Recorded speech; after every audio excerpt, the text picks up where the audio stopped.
I was Rice Fountain in high school. That's what everyone called me. Rice Fountain? Yeah. Because your name, you said, is Rhys, R-H-Y-S. Yeah. It's like the musician Rye, or when people spell their names, well, you didn't pick it, but with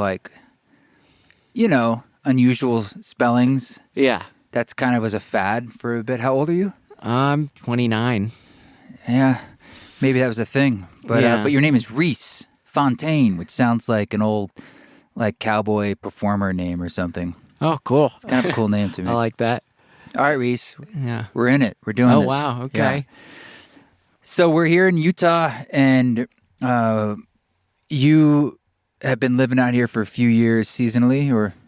Yeah, seasonally for the most part. I mean, every once in a while I'll spend like a full year out here, but... Oh, you did do some winters here, huh? I've done, a number of winters here, but I usually go back for at least a few months every year, and I'm from Tennessee originally, a little town called Kingsport on the foothills of the Appalachian Mountains. Wow.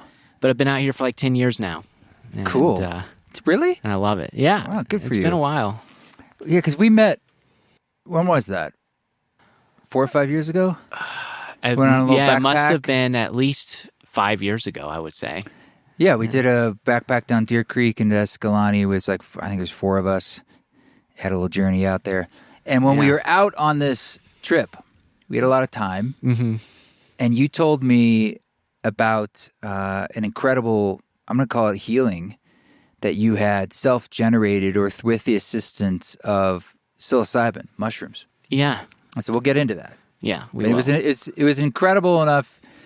I think we talked about it over multiple days. Yeah, so we did talk about it a lot. It came up a lot. We got into it, and I got a lot of details on it, and I was like, this is quite interesting. And it's just put this out there as disclaimer. Sorry that my cable's whatever, as long as it doesn't cut out. It's getting crunched up here. Oh, you good? It's not medical advice for people.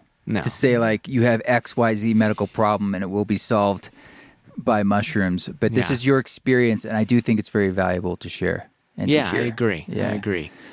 But you're from Tennessee.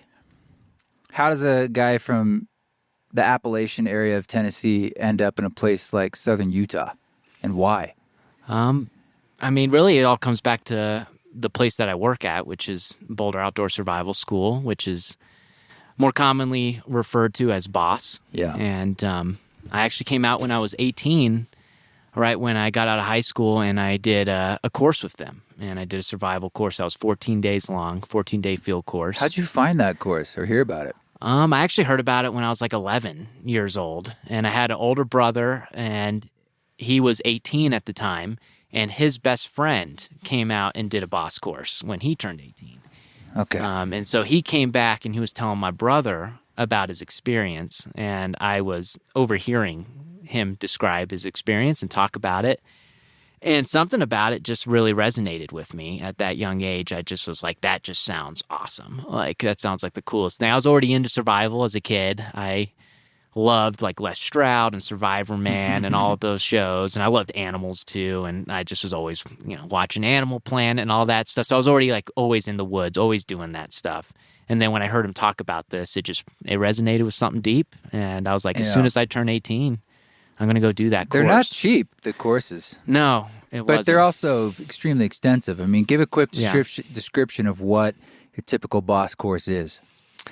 Yeah, so it's basically a simulated survival experience, is to put it in a nutshell. And so you go out there with pretty minimal gear, and you have your knife, a metal cup, you have a blanket, and you have some extra clothing, and all pretty much wool and natural fiber clothing and things like that. And then a couple of little odds and ends like first aid kit and stuff like that.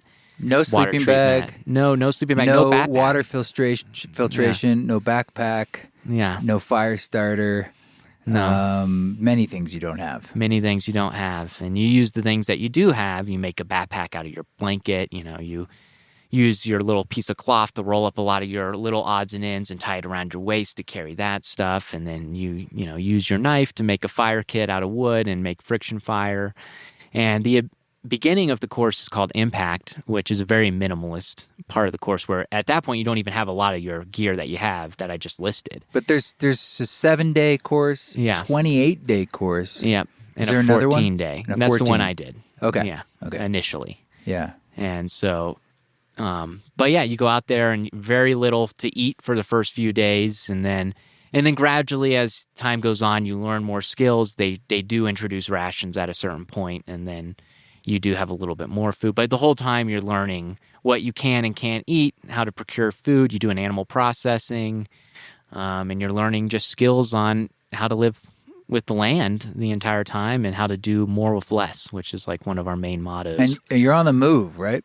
You're on the move. So it's you're like hunter-gatherer style. Yeah. And there's a lot of navigation with topographic map and compass, which is one of the bigger skills that we actually teach on our boss courses. But I mean, it's all really good stuff, and the best part is just the people that you're out there with, and you get so close to those people so quick in an experience like that, and you're in storms together, you're getting sick together. I threw up like 15 times on my first course just from heat exhaustion and just everything coming together, coming off caffeine, altitude, all that stuff just came together, and I was just, for days it took me a while to acclimate, but I wasn't the only one sick too, so you just connect with these people real deep on a real quick level, and it's over something that's just very real. And it's just be meeting your basic needs, and it pushes, I think that's what I like about pushes people to their limits.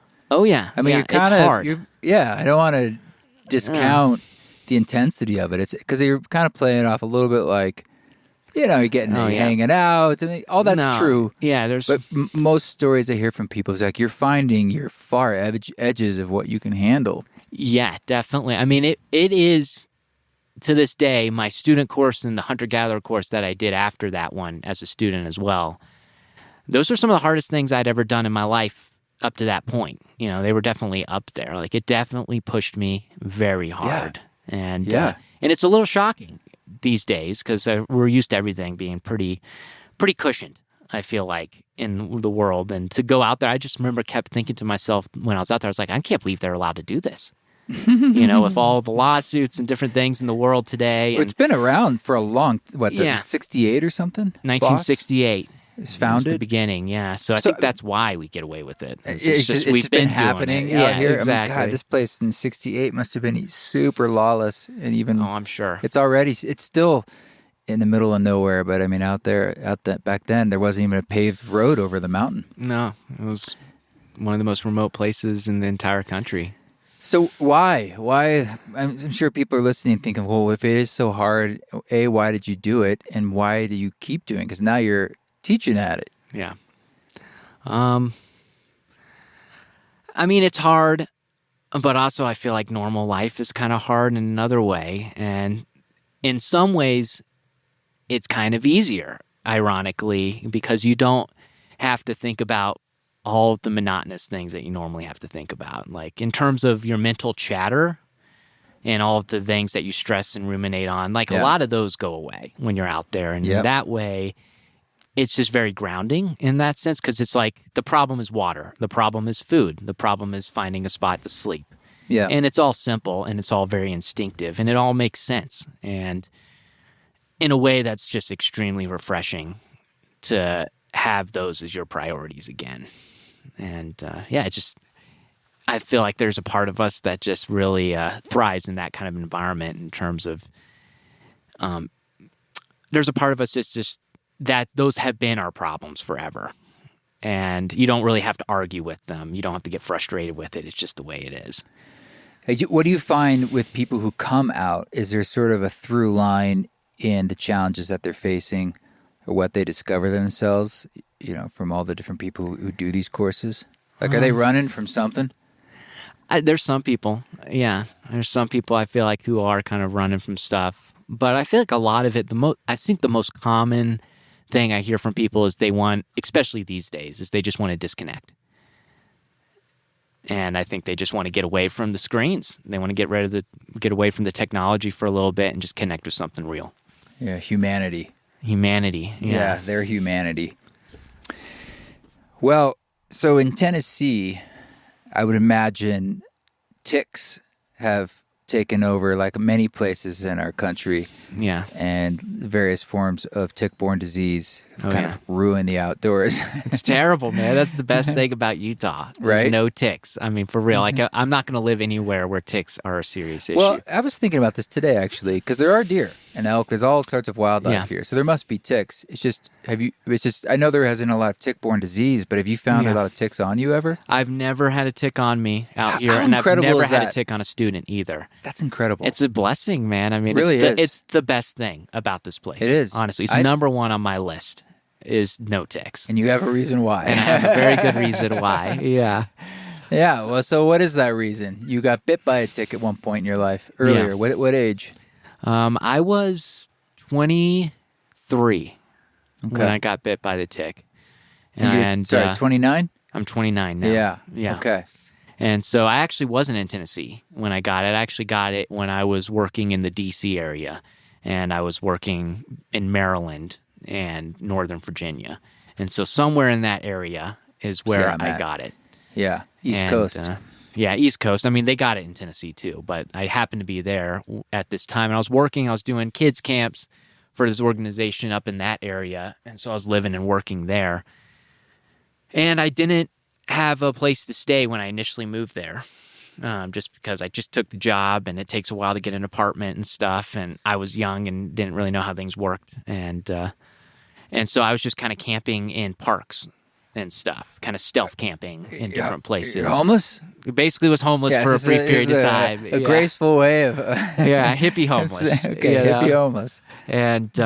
And so I was building leaf beds, which is something that we teach here at Boss. And that's actually where I learned, to make a frame out of logs that's in the shape of a bed frame. And then you just fill it with what we call duff, which is plant matter, leaves or pine needles or different things like that to make a mattress. And then you just burrow down in there. You can put a blanket on and you can get a good night's sleep. And so that's what I was doing back east. And what season? I mean, this is obviously this was fall okay. Fall time when I was doing this. And yeah, so I was sleeping outside and I was sleeping in just piles of leaves, and which is a horrible recipe for getting to me it sounds like a nightmare for getting ticks. Yeah. And sure enough I did. And also I didn't have a mirror or anything to check myself regularly, and so I actually never saw the tick. I don't know where I got bit. But it was right in that period where I started developing symptoms, was when I was doing that on a regular symptoms basis. Of what? Lyme disees. Yeah. And other tick-borne diseases too. Did you ever confirm that it was Lyme disease? Yeah, I did. I went and got a test done at the clinic, and I came back with a CDC positive for Lyme disease. And what are some of those symptoms that you experienced? Initially, it was like a flu kind of thing that then subsided after like a week. But then there was like these other symptoms that started to form. And so neck stiffness on the left side of my neck that went all the way down my entire left side of my spine. And just turning in my left side was extremely painful. And turning my head, it's similar to the feeling you get when you're like really sick with an illness and your neck becomes really stiff kind of thing, like with a bad head cold or something, but more intense, and it goes all the way down your back. And so there was sensitivity to light, and so going outside, like I would get just splitting headaches very easily all the time, and things like light definitely made it a lot worse. So consistent migraines was a problem. General malaise and fatigue, just feeling extremely low energy and tired all the time. And then eventually I started developing muscle twitches all over my body. And so numbness in different parts of my body. What do you mean twitches? Like involuntary? Involuntary muscle convulsions. So like you might have you might be dehydrated or something, and you have like your bicep twitch a few times. And you're like, oh, that's funny. My bicep's twitching. I think a lot of people experience that from time to time. And it usually just happens for like a few seconds or a minute and it stops. It was like that, but it was just all over my body all the time. And so my bicep would twitch for days on end, like doon, doon, doon, doon, doon, doon, doon, doon, doon, doon. But then it would also be shooting off simultaneously all over my body. So my calf would twitch, my pec, and it'd be like calf, boom, boom, pec, boom, boom, face, bicep. And it was just never ending. I mean, it was continuous, nonstop rolling of twitches all throughout the body. Odd. Yeah. Yeah. And it's common. I mean, it's Okay. a lot of people experience that with Lyme. Well, one quick question. When you discovered and got this diagnosis, did you take a course of antibiotics? Yeah, I did. So you were trying to stop at the traditional methods. I did all the traditional stuff. I was a traditional person, really, at that time, in terms of just the way I looked at things and how I went through the world. And so, yeah, the doctor was like, take antibiotics, and I was like, let's go. Let's get this over with, move on. Yep. And I did the initial 2-week doxycycline with absolutely no change. Yeah. And I think part of the problem was I had had symptoms for months prior to me Oh, yeah. realizing it was probably Lyme disease. Mm-hmm. And so it had already gotten pretty into my body at that point. And isn't it true, like, tests for some people, it's difficult sometimes to test for it. It's not super clear cut. Like, it can come back negative when it's a positive. And yeah, the testing is a little bit of a weird thing. it's challenging. But even from like the standard model of like conventional acceptance of what a positive test is, yeah. which is controversial, but I had what is an indisputable positive test from the medical community. Right. And so, yeah, I did do the 2-week course, and I had zero change with those 2 weeks. And I went back and I was like, look, all my symptoms are still here. There really has been no change.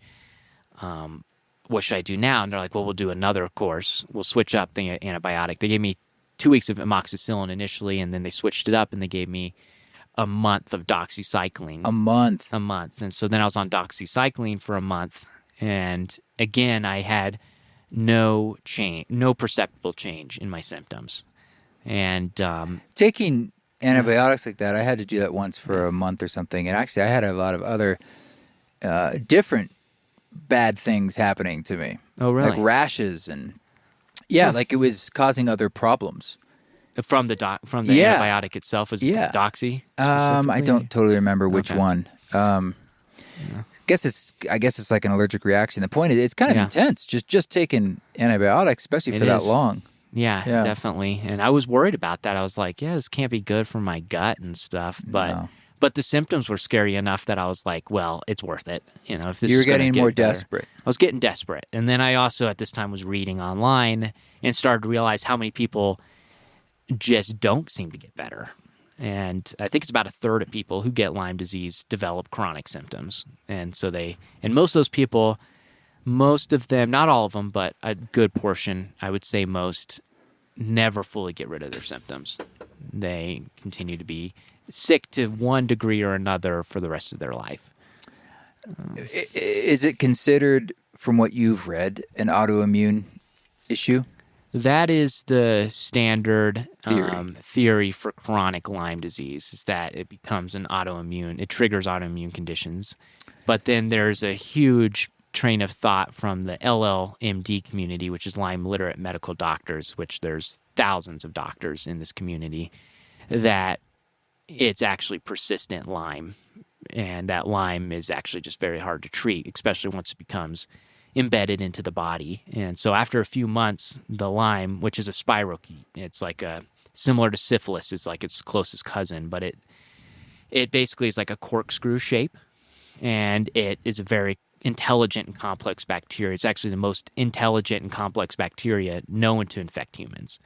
And it will actually drill into parts of your body that are very hard to reach with antibiotics, like tendons and muscles, or not muscles, but bones and different things, where there's very little blood flow, and therefore very little antibiotics get to those places. And it can also go into a cyst form, where it just shrinks up on itself and develops this hard shell around it, and it can stay in that form for years before it comes back out again.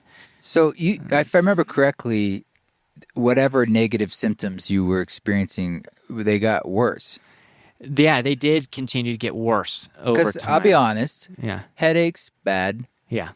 Sore neck, bad. Twitching, annoying, bad. Yeah. But I recall you telling me on this trip we went on when we discussed this. Yeah. At some point, you were getting suicidal. Oh, yeah. So I have a feeling it must have gotten worse in some It way. did. I mean, it Tell me progressively about got that. worse. I mean, it went from all of those things, which are pretty bad, and just the general fatigue was, I don't want to understate what that is, because you just feel everything is hard, just Yeah. getting up and going to the kitchen is a big deal. It's just because your body's heavy. You just feel tired and it never ends. And that's horrible. And you just feel inflamed throughout your whole body. But it did continue to get worse, and the main things were psychological stuff that started to happen, neurological things. And so some people, Lyme tends to have an affinity for joints, and they develop a lot of like knee problems and back issues and joint stuff. Other people, it has an affinity for their nervous system, and they develop a lot of neurological issues. And that was what happened for me, and those progressively got worse. So I would have numbness that would form in my hands. It was just like my hands were completely numb, like I was outside, in the cold weather. Completely numb, well, except for like a tingling sensation that you would have throughout your hand. And it was happening on my left foot and my left hand. So a lot of it was left side dominated, interestingly enough, for whatever reason. And then I started to actually have pretty serious memory issues, and I just couldn't remember anything. How old are you? 23. You're strapped, and I'm going to tell people right now, Rhys is a 29-year-old. You are the prototypical healthy-looking human. Thank you. I mean, you've spent a lot of time outdoors. You're 29. You're fit. You look healthy. Yeah. I don't. God knows what you look like at 23. But if you were tired and you couldn't think straight, I'm sure. I mean, it was a part of you. Like, is it possible it's something else or it's concurrent? You know what I mean? Like, this is just some other bad situation that I need to figure out too. I don't even know. Psychological element. It could be all of those things, but I do think there was definitely a real disease. Well, what was going through your mind initially? Yeah. And then I was just confused because doctors would tell me it was an autoimmune thing, and then other doctors were telling me, no, you have persistent Lyme, and we need to continue to treat the Lyme with antibiotics. And at this, while all of this is happening, I'm losing my capacity to even think straight. I was this state of constant deja vu throughout the day, a derealization, and it started to become extremely scary. And basically, I would be driving somewhere where I'm very familiar with, and I'd pull up, and it would just be like this, like I'd never seen this spot before, even though like all my reference to knowing this place would go away. And it was like I was looking at it for the first time, and it was just like the closest thing would be deja vu, and this would happen periodically over and over again. Wouldn't deja vu be day. The opposite, that you've seen it before? It was anti-deja vu. It was almost anti-deja vu, but it's that feeling of like this like shift into like you're a frame that's not familiar to you, and it's just it's very hard to describe to people what that feeling was. Derealization is probably the best way to describe that. But yeah, it was confusing because I had medical professionals that were all telling me different things, and I didn't really know what to do. And then I was concerned about what the antibiotics were doing to me, because I ended up being on antibiotics for almost a year. And I was on not just, I did the 2 weeks of amoxicillin, then I did the month of doxycycline, but I ended up being on quadruple antibiotics, so 4 different ones at the same time at full dose for almost a year. I mean, have you ever considered that was the root of the problem? Well, I started to think that maybe that was definitely not helping the situation, because I was like, this could be causing all kinds of imbalances, and I could be having like a big growth of yeast in my gut because I'm killing off all the bacteria, and that can cause a lot of brain fog and issues too. So could that be the problem? It causes anti-deja vu, as a matter of fact. Oh, yeah? Yeah. Well. So you're spiraling a bit. I'm spiraling. I don't know who to believe. I don't know where to go. I don't know who to trust. And did you go back to Tennessee at some point in this process? Yeah, I mean, very quickly, like within the first month after I did that course of a month of doxycycline and I didn't get better and my symptoms were getting worse, I was like, I can't keep working. I'm barely able to do it as it is. I was like, I just need to go home and focus on my health. Full stop. So I actually moved back in with my mom at the time. Did you stop the antibiotics after that year? I mean, take me through the timeline. Yeah, so I did the antibiotics for a year, and I got so just confused and upset with the whole thing. Like I just decided to stop all of it. all of the medication. What else were you taking? It was mainly a lot of supplements along with the Okay. antibiotics. And there was a few other medications that I'm trying to think of. What was that one? When you say supplements, are these things Yeah. you had learned This is online? stuff the doctor was telling the me doctor to take. too. Yeah, because I spent like over $30,000 on doctors and everything, just going all over the country. Everything I had saved my entire life trying to figure this out. And yeah, and So you at that went to point, Lyme experts, so to speak? Lyme experts and traditional, like, what is that? Disease experts. I don't know. I can't remember the name for them. But yeah, I went to the conventional at first, but when I wasn't seeing any results with them, I went ahead and went to the Lyme literate medical doctors. And then I started getting treatment through them. And then after that, I stopped even trusting that approach at a certain point. And I just was like, look, I'm going to stop all of this. Because I was like, if I haven't had a single improvement of any significance in a year of quadruple antibiotics, what are the odds that in a year and a month, things are going to start getting better? Well, after 12 months, yeah. I'm like, if it doesn't do anything in a year, then So you can't I gotta work. do something else. You're running out of money. Yeah. You're having physical symptoms and pain. You're having neurological or psychological issues. And of course, I'm sure this is causing emotional issues. Your life's kind of like, and you're 23. I'm 23 and I'm having things severe gut issues too at this point. Yeah, I mean, antibiotics. And my I God. was like 125 pounds. What do you weigh now? Right now I'm like 156. Yeah. Yeah. And before I got Lyme, at that time I was 170. And so I went in that year from 170 down to 125.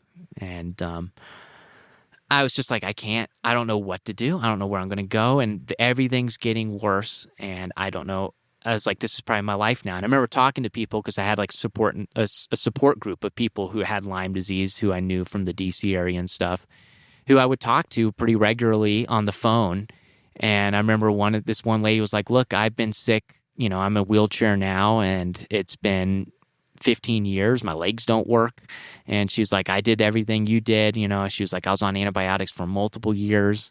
And she's like, at a certain point, you just have to kind of accept that this is a new way of being. Like, and it's horrible that that's the case, but that's just inevitably where this goes for most people.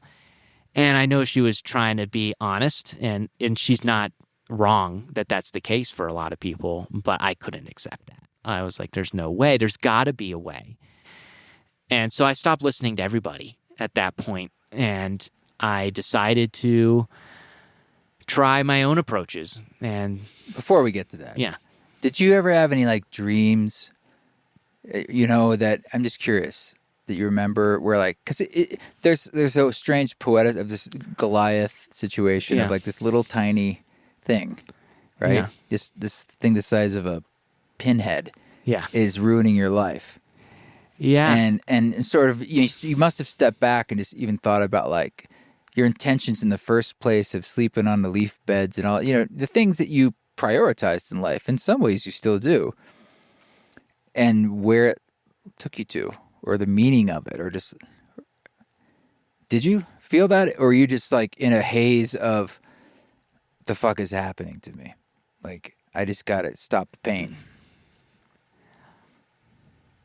I did the whole time. And I remember even saying this to my mom many times throughout it, was this feeling like there was a reason for it, like a spiritual reason for the whole thing. In the depths of it, even. Yeah, in the depths of it, before I was anywhere close to getting better, when I was in the throes of it, there was something deep down that I definitely did feel like this was not an accident, that this was something I was supposed to go through, and that there was going to be a way out, one way or another, but that I had to go through it, whatever it was. And that was something I did feel. I mean, of course, I ruminated over like, oh, if I would have just not been in that duff bed, or if I would have just not been so stupid to not check for ticks every day and all that. But after a certain point, he's like, you kind of give up on those thoughts because there's no point.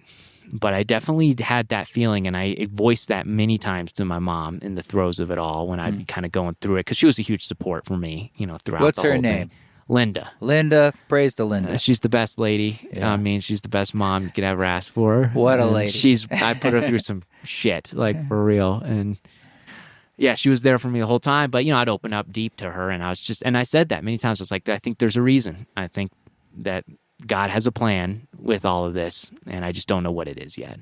What was your religious background growing up? Catholic. Catholic? Yeah, I grew up Catholic. And, I was always kind of a follower of Christ throughout my whole life. And I would say even today, Christ is like my, who I look to as like a perfect being. But I don't have a denomination. I'm not part of like any sort of church or anything like that. But that was always been kind of where I look to when I look to like a higher power in my mind is Christ. And so, yeah, that was definitely something I thought about a lot during that. And it's interesting because before I got sick, I actually was an atheist at that time because I was raised Catholic, and like so many people raised in religion and strict religion, you kind of have that point when you're like in your teens or whatever, where you kind of like, I don't believe this, and you rebel against it. And I did, and I just went completely the opposite to where I was like, I don't believe in anything, and I don't really believe in, I believe in science and that kind of thing. Yeah. And that's, everything can be explained, whether we've explained it yet or not, kind of thing. And so I didn't have any faith at the time I got sick, which was kind of interesting. But that's that why changed. that's why you got sick, Rhys. Yeah. It could be, because it certainly was the thing that changed during my illness.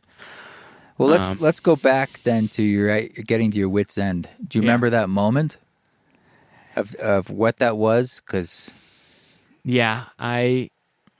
so it was basically not in a single moment, but a period of time where I got to my wit's end with it. And it was a pretty quick period of time where I kind of told my doctor I was done with the antibiotics and stuff. And it slowly grew over the course of weeks, less and less trust with what I was doing. And then I listened to a podcast right before I talked to my doctor and told her that I was going to do my own thing. That actually resonated with me and helped me go in that direction. And this was a podcast with Paul Stamets, who is well known for mushrooms. Just talk to Paul. Oh, for real? For the first time, like a month ago. Oh, well, if you talk to him podcast. again, you got to tell him thank you. Okay, That's awesome. Yeah, it wasn't for my podcast, but Yeah. it's called Pod Songs. Anyway, Oh, going man, back that to your dude's a story. hero to me. That's so Yeah. cool. But yeah, I was listening to a podcast with him, and he was talking about just the healing powers of mushrooms. And he was talking about specifically lion's mane mushroom for nerve regeneration and psilocybin in small doses, microdoses for nerve regeneration as well. Then he talked about combining them both and using them together for a synergistic effect with vitamin B3 to help regenerate nerves. And let's just say, potentially, I don't know the details if these were, peer-reviewed studies I don't Paul's know. referencing or just ideas or anecdotal, but you learned some ideas. I learned some Yeah, you had ideas some- that felt interesting to me. It Yeah. stood out. Yeah.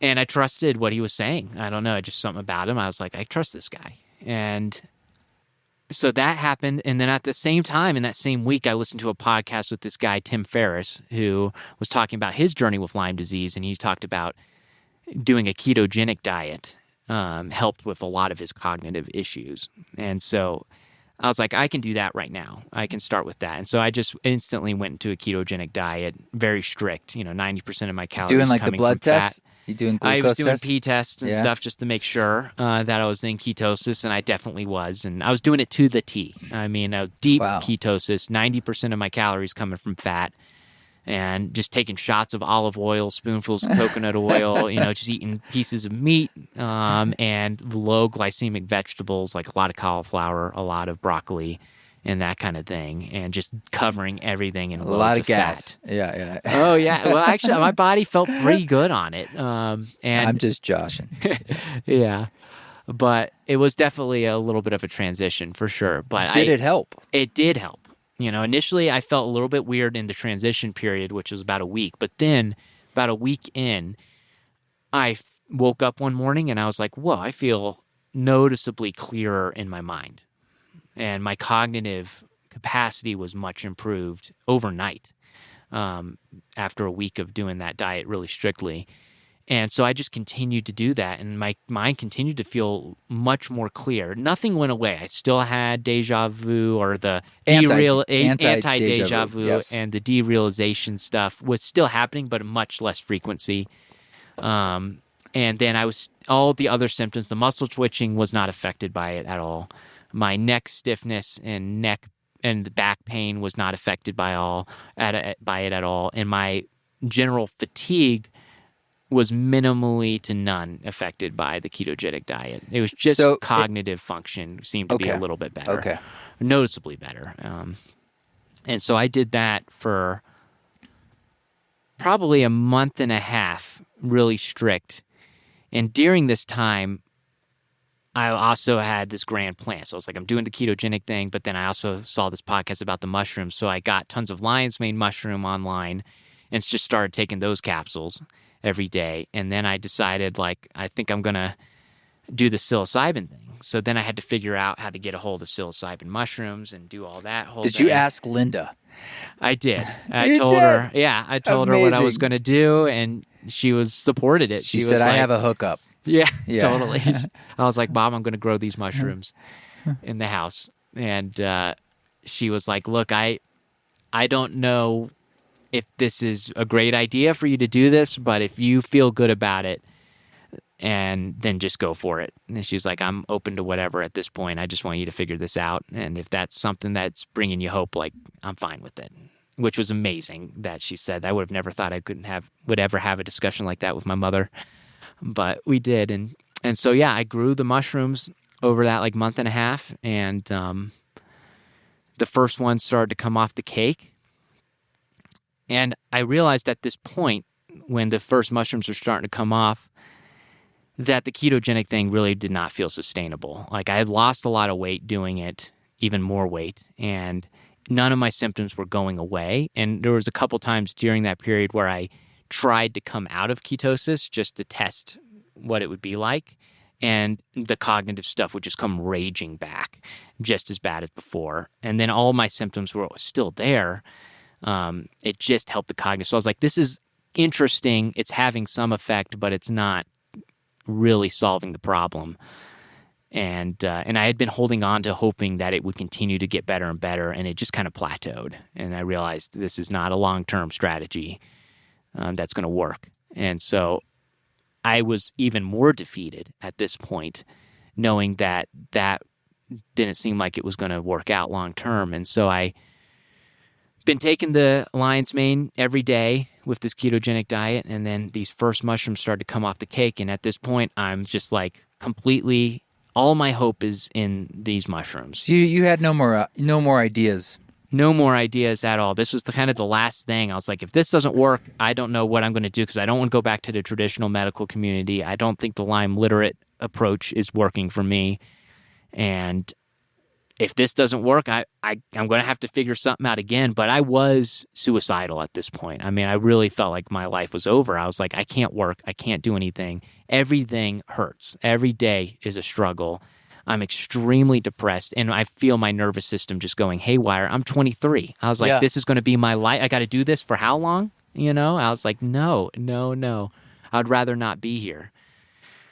And right around that time, that's when the first mushrooms came off the cake. And so I went ahead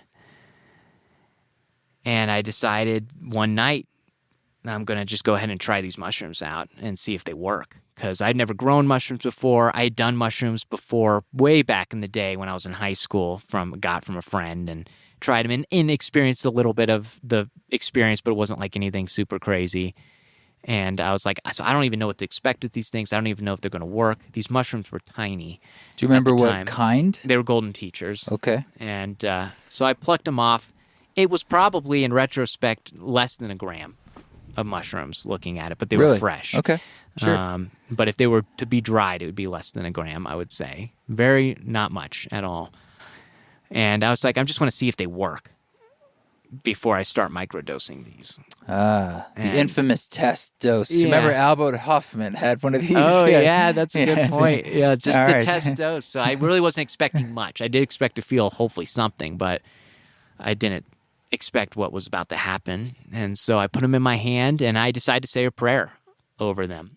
And so I cupped them in my hand, and I just said, God, I don't know what I need to do. I don't know what it is that I need to go through. But whatever it is that you need me to go through, whatever it is that you need me to experience in order for me to get my health back and my life back, I'm willing to go through it, no matter how difficult it is. But ultimately, Lord, may your will be done. And then I just took them.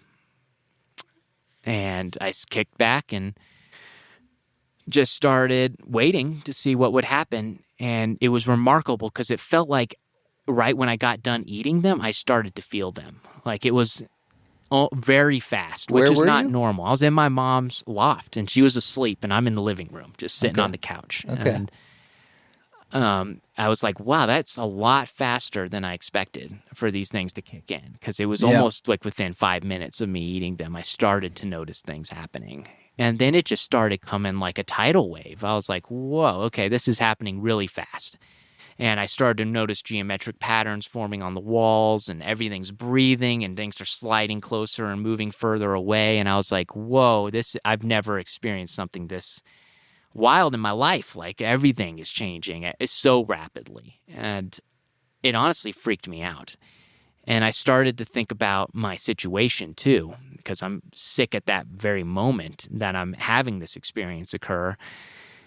And, we're in the height of COVID. My brother's also having very serious health things at that same time. And then I'm in the middle of this. And so it felt like everything was just kind of teetering on the edge. And I started to really see the gravity of my situation, which I was already aware of, but almost in a different frame. And it just felt so vulnerable. Like it felt like this just sinking pit of panic started to form in my body. And I honestly just started having panic attacks like over and over again. And I just was trying to catch my breath and trying to just breathe. And then I would kind of start to get a control over the panic attack. And then it would just be like another wave would come on, and I would just start to feel my heart beating out of control and think I was having a health emergency. And I'd get up and I'd start pacing back and forth in the living room floor, and then I would sit back down again and I'd slowly gain composure, and then it would happen over and over again. And I was just like, what have I done? Why did I do this? This is stupid. This isn't going to fix my problem. I just got super high on these mushrooms, and now I'm having panic attacks, or who knows what's happening. I'm probably hurting myself, actually. That went on for I don't know how long, maybe an hour. The whole come up, it felt like I was in a panic. And then eventually I did breathe through it and kind of got to a state of not sheer panic, but I was certainly on edge. And I was just trying to focus again on my breathing. And as I was doing that, I was noticing that twitch that I talked about earlier that had never stopped. I never had even a moment of break longer than 5 seconds. 5 seconds might have been the longest I had without something convulsing in my body in 9 months at that point. And it was twitching. It was shooting off all throughout my body. And I was like, you know what? I'm going to just try to do something about this twitch just for shits and giggles. Let's see. And so I just started focusing on what was twitching in my body. And I can't remember what muscle it was or where it was in my body, but we'll just say it's my calf. I started to focus in on my calf that was twitching. And as I focused in on it and had my eyes closed, there was this weird sensation that's very hard to describe in words, where I felt like my mind fully connected to that part of my body. And it was like a slow process of sinking in and slipping in and fully connecting to that body. And there was a feeling with it when it would fully embody that muscle. And right as that feeling locked in, my calf stopped twitching the second that happened. And then it sprung up somewhere else in my body, the same twitch. And I did it again. And I felt that sinking in, slow sensation to where it felt like my mind fully locked into that muscle group. And then it paused and stopped twitching as soon as I had that feeling again of locking in. And then it shot off somewhere else in my body, and I just continued to chase this twitch through my body. And while I'm doing this, my eyes are closed because I'm trying to like focus, and I'm also on mushrooms, so I'm hallucinating really hard because my eyes are closed, and I'm seeing with my third eye or whatever all these different patterns and geometric shapes and wheels, things, imagery just spinning in front of me. And these images started to morph out of these patterns. It was these figures started to like become more and more apparent in form. And it was kind of like this archetypal Christ image. And then the other figure was like the archetypal like devil demonic image of like, you know, the horns, the forked tail, the whole shebang. As classic as they get. Images. Almost like a cartoon. Almost like a cartoon, yeah. And they formed out of the patterns, and they started to physically fight each other in my mind's eye in front of me. And what was interesting is it was corresponding with my focus and connection with my muscles. And so I would be sitting there with my eyes closed, and I'd be focusing on connecting to the muscle group that was twitching. And as I would start to sink into that muscle group, God or Christ would get the upper hand in that fight. And right before I would sink in, God would completely get the upper hand and would be about to kill the devil in one way or another. And then right as I would sink in fully, he would be about to kill the devil. And then right before he would kill him, the devil would slip out somehow, last second. And then as soon as he would slip out, the twitch would begin somewhere else in my body immediately. And then I would have to do the process again. So I would focus on that muscle group. God would get the upper hand as I was sinking in. As I fully connected, God would be about to kill the devil. Slips away. And then he would slip away. And this whole time, the images are morphing. So it started off as an archetypal Christ and an archetypal devil. But the image is of Christ morphed. And I remember it went from Christ to like Superman to like the archetypal God image of the old man, you know, and the beard and everything. And then the devil was morphing.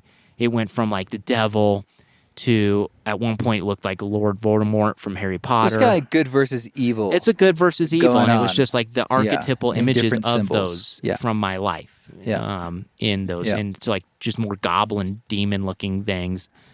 But it was good versus evil. It was really clear. So where does this lead in the journey that, you know, this goes on for a while? This goes on for a while, yeah. And eventually, I kind of gave up. I don't know how many battles I fought, more than I can count off the top of my head, but I gave up because I was like, all right, devil's just getting away every time. He slips away. If I could hold him down and kill him, if God could hold him down and kill him, then it would be over. And this twitch, at least, would be gone. And what was interesting is I knew at that moment, I was like, this thing is causing the twitch. I'm looking at him. So what, do you think you were my possessed? eyes closed. Like you had more of a literal thought, or I don't even know. conceptually? It was just a conceptual thing. I was just in it, and I knew that this thing I'm looking at is the twitch. Yeah. And this thing has the power to defeat this twitch. And if it could, it would go away. And I was like, this is so interesting. Nothing I'd done at this point had done anything to this twitch the entire time. None of the antibiotics.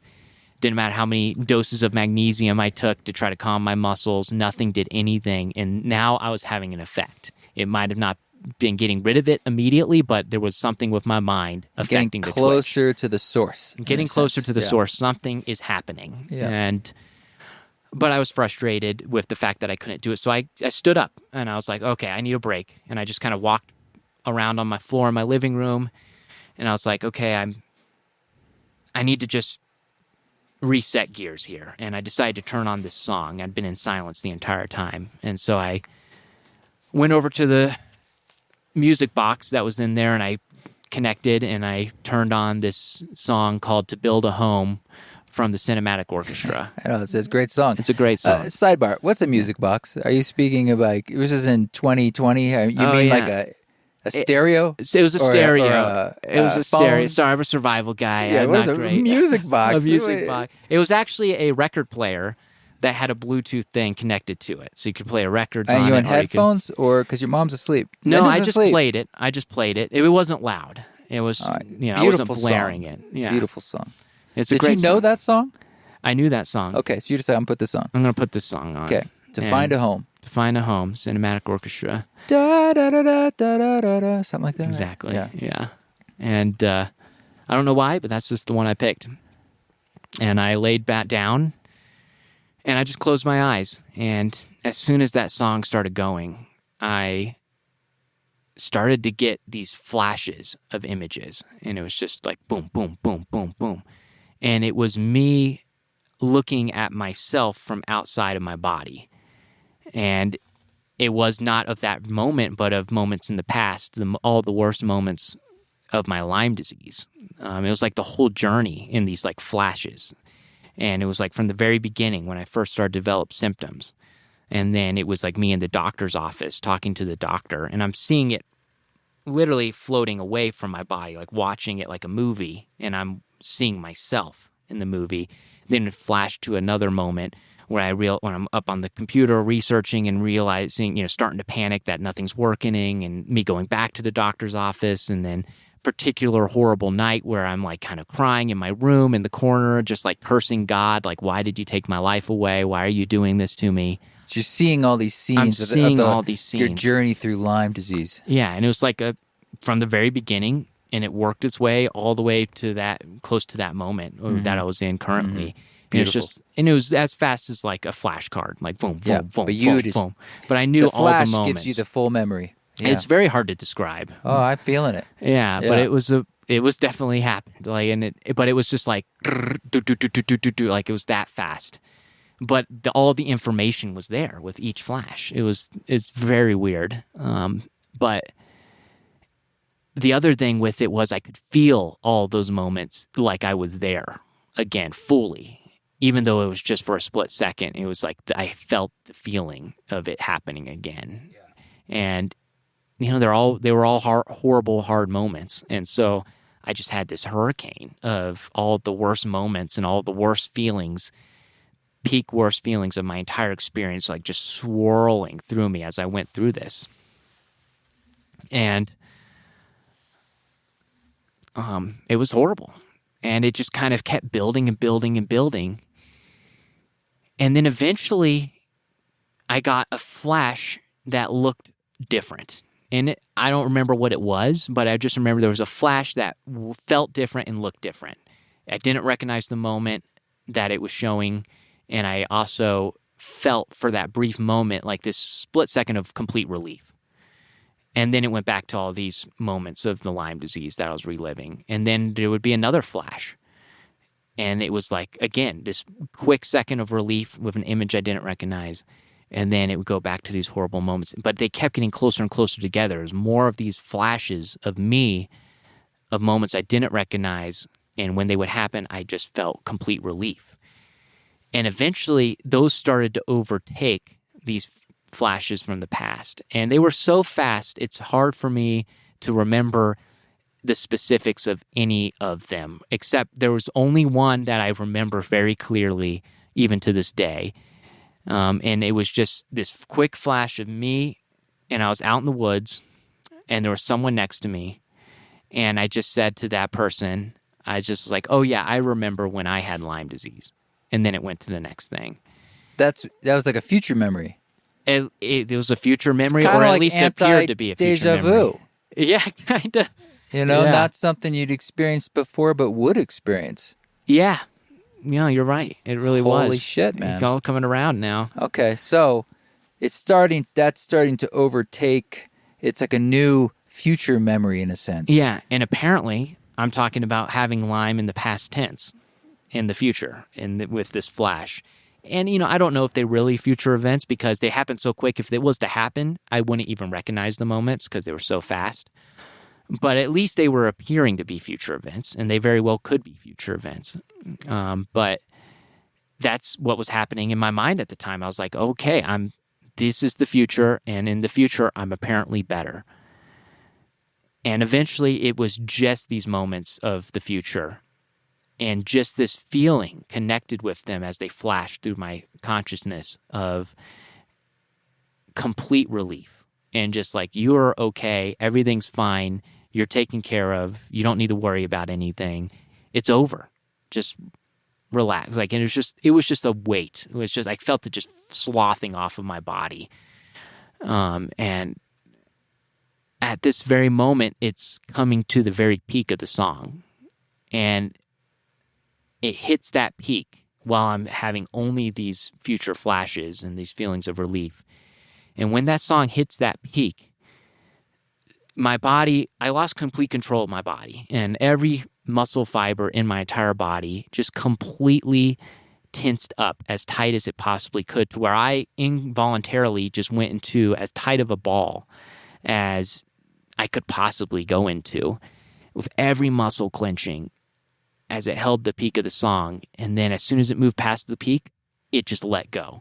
And I literally yelled, like, uncontrollably, audibly loud. I don't know how I didn't wake up my mom. Yes, I was going to say Linda would come out. Yeah, she didn't come out, though. And I just yelled, and I fell backwards. And I was just laying there.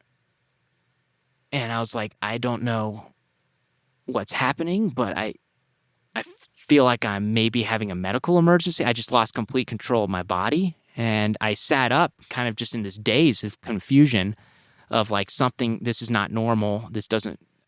I've never really tripped this hard before, but this seems like not an usual kind of experience to be having. And as I'm having these thoughts, this pressure is building at the base of my spine. And I just feel it building and building and building to eventually that's all I could think about. And this is in this course of like 10, 15 seconds. From like confusion to very quickly there's pressure, and then this pressure is now overwhelming in the base of my spine. To where I'm like, okay, something's really seriously is happening in the base of my spine right now. Yeah, your little Kundalini awakening, buddy. Yeah, apparently. Yeah. And it eventually got so overwhelming, it literally felt like the base of my spine was going to explode, like literally explode. It was as real in terms of the way that it felt. And right when it kind of got to that overwhelming sensation of it's about to explode, it did.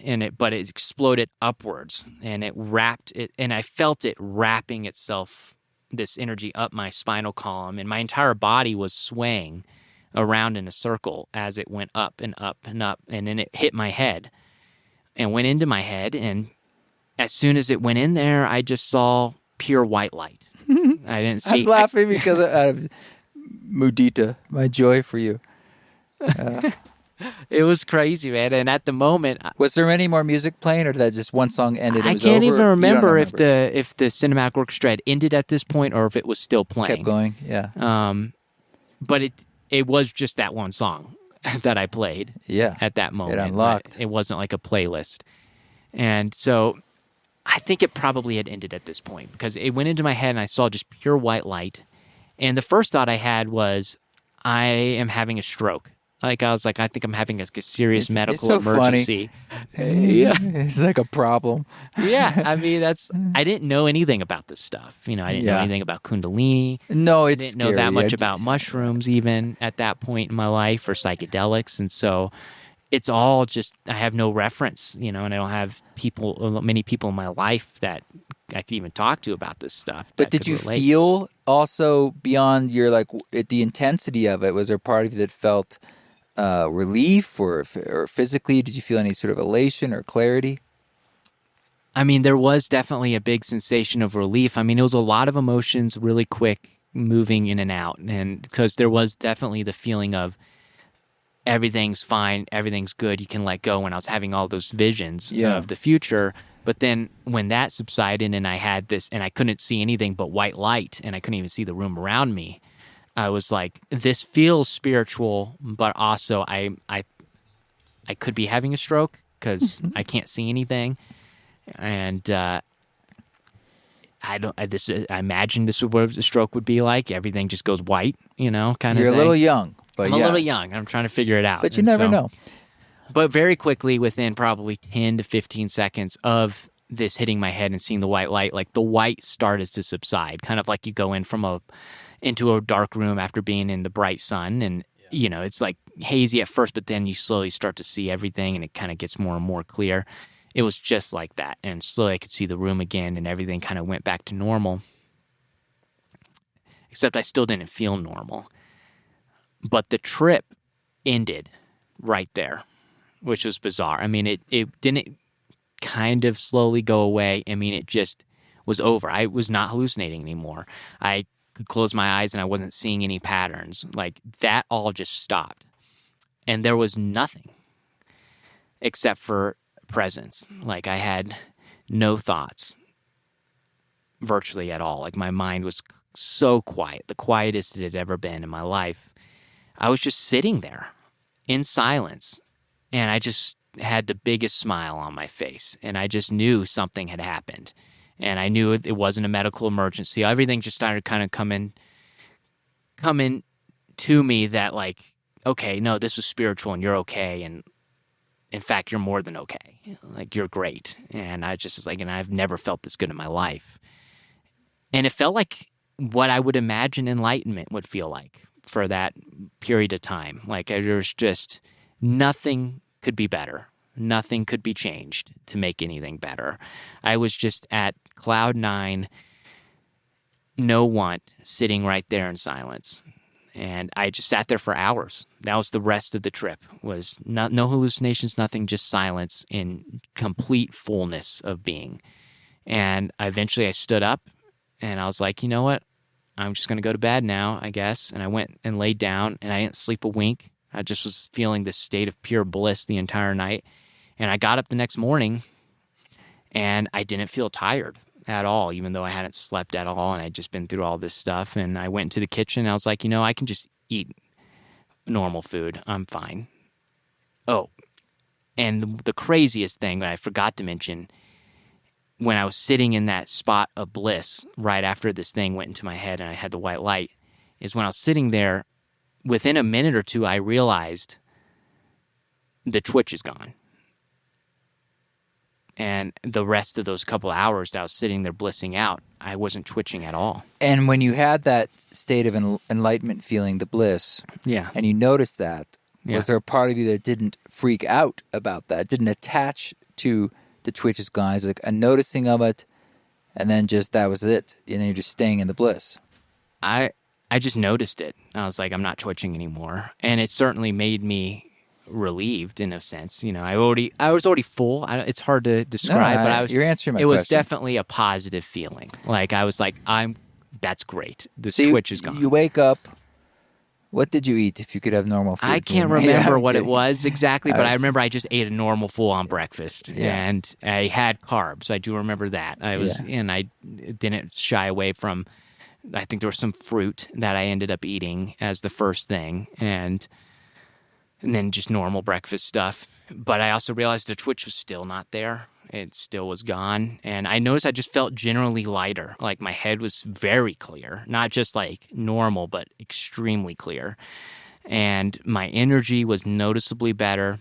And then even my lymph nodes in my neck, which were swollen for months, the entire time I was sick, they were ginormous lymph nodes in my neck and in my groin. I noticed they were noticeably smaller. They weren't completely back to normal, but they felt noticeably less swollen. And I was like, everything is at least noticeably better. And I went throughout that entire day just going about normal things. Can't even remember what I did that day, but I remember that by that evening, I checked again and my lymph nodes were noticeably smaller just by the end of that day. And I went to bed that next night and I woke up the next day, and every day for that week, I was noticeably better until I'd say a week in, I had zero symptoms. The neck stiffness was completely unnoticeable, completely gone. Everything completely loosened up. And I felt completely healthy. And not only completely healthy, I felt better than I had ever felt in my life. I felt better than I felt pre-Lyme. Had you started or stopped any other forms of treatment? Like, I hear you changed your diet a little bit to going more standard. Yeah. But other than that? Yeah, I wasn't taking any medications. But you weren't before. I wasn't before Yeah. either. Yeah. I'd been So off you antibiotics felt like for your about a Lyme month. started to recede, the symptoms of it, and Yeah. that went away. It completely went away within a week of that experience. And I remember it was the week after that mushroom experience, I went for a run and I ran about 10 miles. And that was the first time in over a year that I had done that. It's not and a I small felt run. good. No, it was not a small run. And I felt great the entire run too. Like I felt really good. It wasn't like, oh, I'm getting back into it. Like, Have I you felt felt great. symptoms of Lyme since then?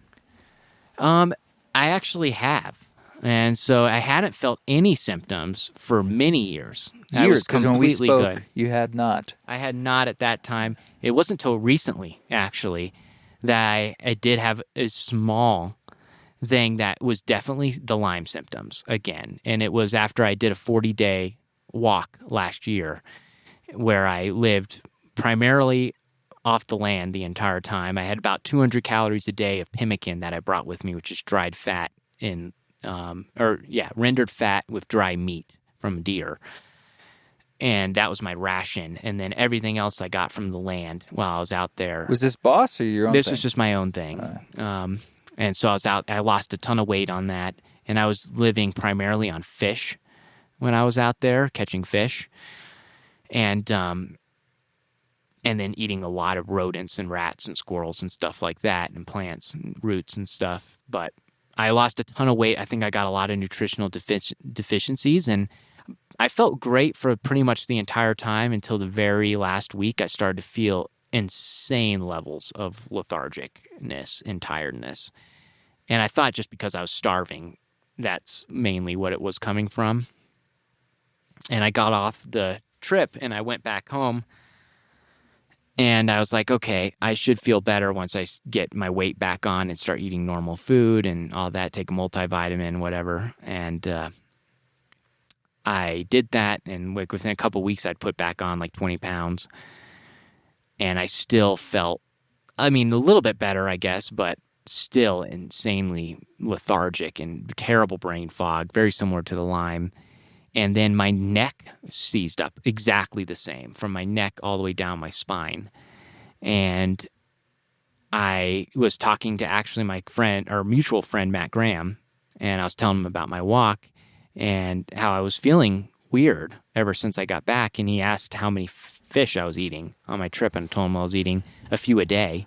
Yeah. And he was like, oh, you probably have mercury poisoning. Yeah, I was going to say that. Yeah. And so I went and got tested.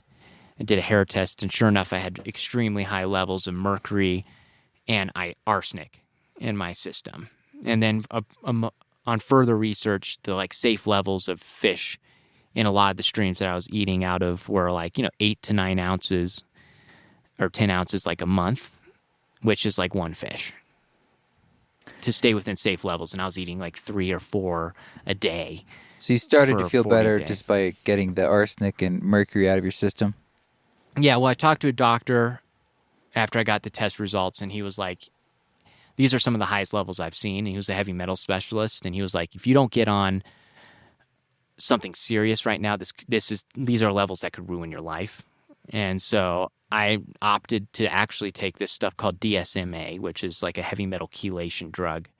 And I started taking that, and within a few weeks of taking that, I felt way better. Noticeably, it was like a fog lifted. But it wasn't Lyme.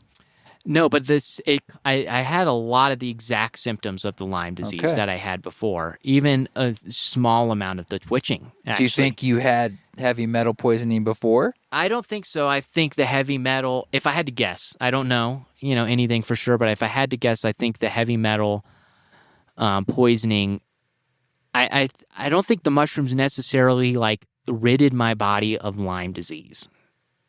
Or I don't think the mushrooms ridded my body of Lyme disease when I had that experience. I think it just caused something whatever was out of balance that was causing the Lyme to manifest in such an aggressive way in my body was put back into balance, to where the Lyme was now in harmony with my system in a way that it wasn't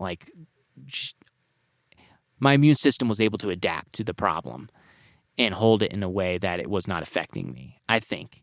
And I think the Lyme probably is always going to be in me to a certain extent. In fact, I even got my blood tested right before that mushroom experience after the 9 months of antibiotics. And they actually isolated the Lyme bacteria in my blood in a petri dish and grew it. And so I did still have Lyme disease even after 9 months of antibiotics, proven by a petri dish, even though they say it's autoimmune. Yeah. And so there's that. But I think I probably still have it in my body, and I think the heavy metals threw my body out of whack, and it was able to come back.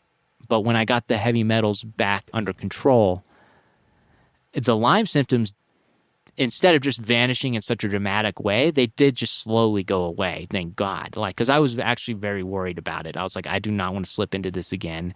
And I know there's tools to get rid of this, but it was basically, this kind of thing just happened to me. I don't know if I can recreate that the same way. Have you had other journeys since then, other trips? I have. Any connection to that, or did to the Lyme? Well, I suppose so. Yeah, in your memories or insights where I definitely think about it a lot, and I will say my trips have never been the same since that experience. I had done mushrooms a couple times before in high school, and it was different. And I had experimented with LSD and stuff too prior to this time I did Lyme, or I did it, and I got better from Lyme.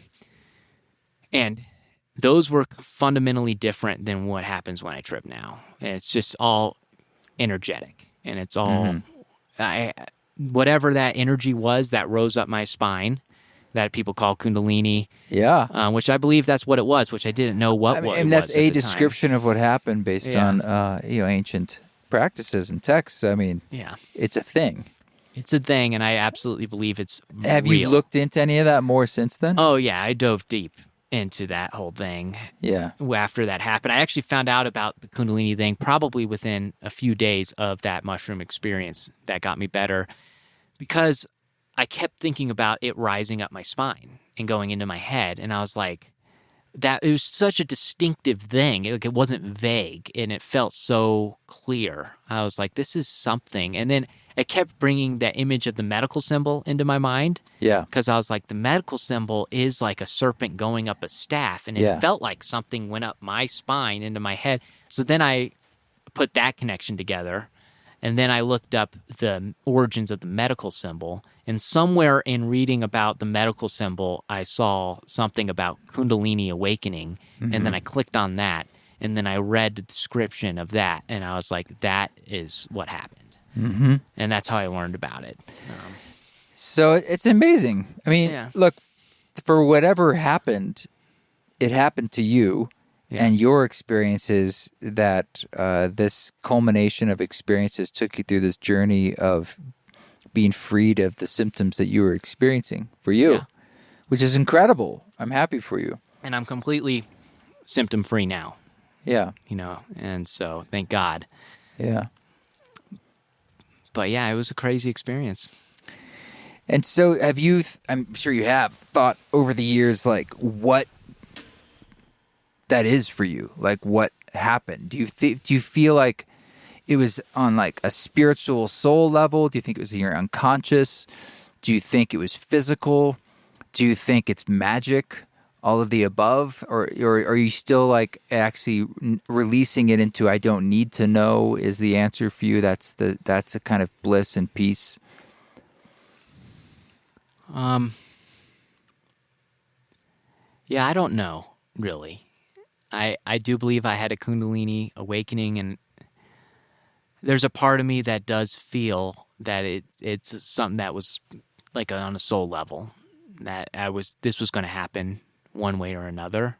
That feels right to me, and it feels right to me because I felt that way when I was sick, even before any of it happened. I just had that deep feeling like I agreed to this somehow. You told Linda, that this has a bigger meaning. Yeah, there's a bigger thing at play here. Yeah, and that was when you were in it. And that was when I was in it. Yeah, you were an atheist. I was an atheist at that time, even though I was cursing God. I'm just saying, you know what I mean? Yeah. And even then, a part of you sensed something. I do believe it was a soul level. thing that occurred to me, and that this was supposed to happen, and that I was supposed to have this experience in my lifetime for whatever reason in this lifetime. And that was the catalyst that led to it. And that's what feels right to me. And what that means for me or what that means for my life, I don't know. I'm just living, like a normal person, and I'm definitely not like, that feeling of enlightenment wore off, and I feel like just anyone else now, and I feel like I'm wiser because of the experience, but I would never claim to be a healer. I would never claim, I'm certainly not enlightened, but I had that experience of it. It's in you. And it's in me. And you remember it. And I remember it. Yes, and I've seen it happened to you. And it's put me on a spiritual path ever since. You felt it. I That's felt the most it. important thing. It wasn't an idea. You felt it. Yeah, I know it's real. And I know there's higher power involved. And I know it exists and it can manifest in our bodies. And it changed the way I look at disease and life in general, because I was like, man, there's more to disease than like meets the eye. And there's more to disease than our conventional paradigm. And I know this is true because I experienced it. Since then, in the, how did you phrase it? The Lyme literate medical community, was that it? Yeah. Have you heard of anyone else speaking about the connection between psilocybin and or psychedelic medicines as a form of treatment? Yeah, actually, just a few months ago, John Hopkins put out a study where they used psilocybin to treat Lyme disease, chronic Lyme disease, same thing that I had. And it was extremely successful in that study. And you can look this up right now. I mean, it's a pretty publicized study. It's pretty easy to find when you look it up. And almost everyone in the study had a significant improvement in their symptoms, and some dramatic improvement. And I don't think they ever use the word cured when it comes to chronic Lyme, but there's people who, their symptoms go away, that's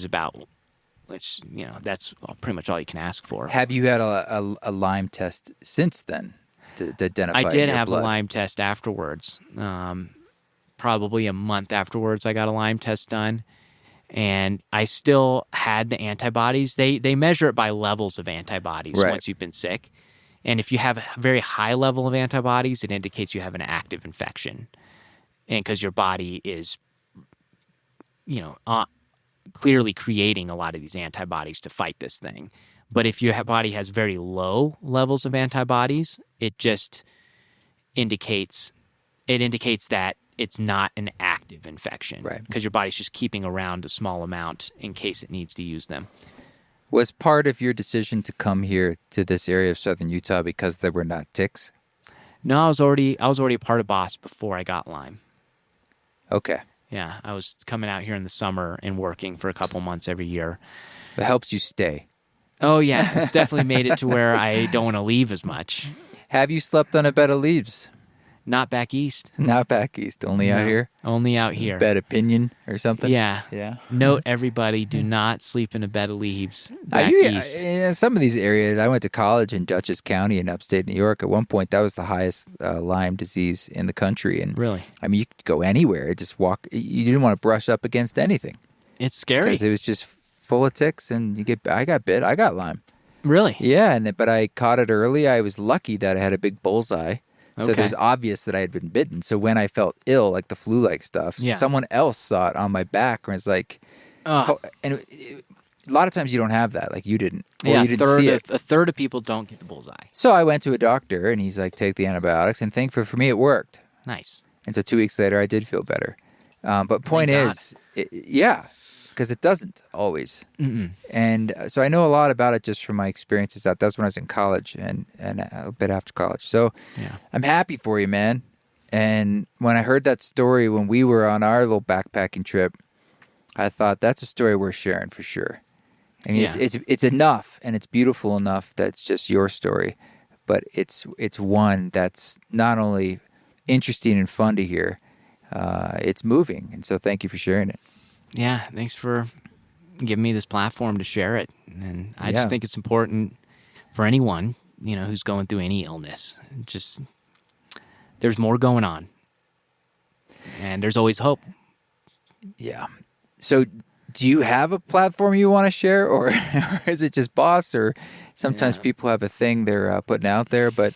No, I don't got anything. Could they come take a course with you? You could come take a course with me. Through Boulder Outdoor Survival School? Yeah, you could reach out through Boulder Outdoor Survival School and find me. And you can reach out. You could send me an email if you want. If you just need to talk, if you're someone suffering. I got rhysfontaine3@gmail.com. Look out. But yeah, I don't have platforms. They'll spell Rhys wrong. So yeah, RHYS. We went over that at the beginning, yeah. But yeah, feel free to reach out. Like I talk to people. I actually do have a YouTube channel. I haven't put anything on it in many years, and there's only a few videos on it. Sounds like a great channel. Yeah. It's called Coyote Bushcraft. I made it actually right when I got better from Lyme. And there is a video on that where I talk about my journey. And if you can always get on that and comment or something. And I every once in a while I'll get on there and see updates on comments and stuff, particularly for that video, because I've talked to many people because of that video who've contacted me to want to ask questions and different things. So if you're curious, you could always find that video and contact me through that.